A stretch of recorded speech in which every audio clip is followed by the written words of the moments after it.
With the first round in the NFL draft concluding, I want to talk about 8 guys that I'm going to spotlight as my favorite picks in the first round. Starting off with the New England Patriots drafting Drake May. Talks about it time and time again how much I love Drake May. I really wish they traded with the Giants so we could have gotten Drake May. I am a Giants fan. But sticking and picking was the right pick, and they get maybe. And I know you could say, oh, the Bears got the Commanders got their future franchise quarterback, but I just love Drake May so much as a prospect. He's my favorite quarterback prospect of all time. I want to spotlight one of the first quarterbacks as one of my favorite picks, so we're gonna do it.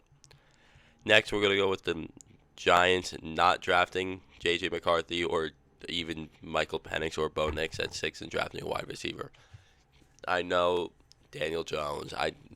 Whatever. You needed weapons, and now you got Malik Neighbors, and the future wide receiver core doesn't look terrible. You got Malik Neighbors, Jalen Hyatt, and Wan'Dale Robinson. That could be your future wide receiving core. You can obviously draft more at some point in the next few years as well. Next, we're gonna do another wide receiver in Rome Odunze. I mean, you get to stick at 9. Nobody trades up in front of you to go and get their wide receiver. And now the Bears have one of the best offensives, or maybe not the best, but one of the most fun offensive in the NFL. Because you got DeAndre Swift, Caleb Williams, pretty good O line, Cole Kmet, and then you got the wide receiving trio of DJ Moore, Rome Odunze, and Keenan Allen. Next guy we're spotlighting is Sulisa Fuaga. I was very high at him. I had him as my tackle 2. Ends up going as tackle 4.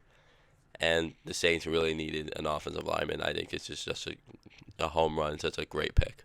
Next, Vikings getting Dallas Turner at pick 17. I think pretty much unanimously was mocked. I don't think below 11, and he ends up falling all the way to 17.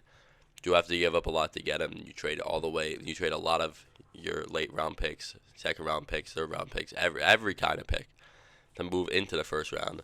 Then you got to give up another 3, 4, and 5 to trade up for him. You don't use that ammunition to get a quarterback, but you do now instead get a quarterback and an edge rusher. Vikings had a great draft, or a great first round at least, and I think Dallas Turner just shows that. Next, another edge rusher, Jared Verse from Florida State going to the Rams. I mean, they were always going to get one of these edge rushers who fell, whether it was Verse, Turner, which was not likely, or Latu. They end up getting Jared Verse, which, his talent at 19, especially at a position like edge, that's a steal. Next, Philly with Quinion Mitchell. I mean, they were trying to trade up for him, and they end up sticking at pick 22 and getting CB1 in the draft. And as the biggest need they had, it's a crazy good pick.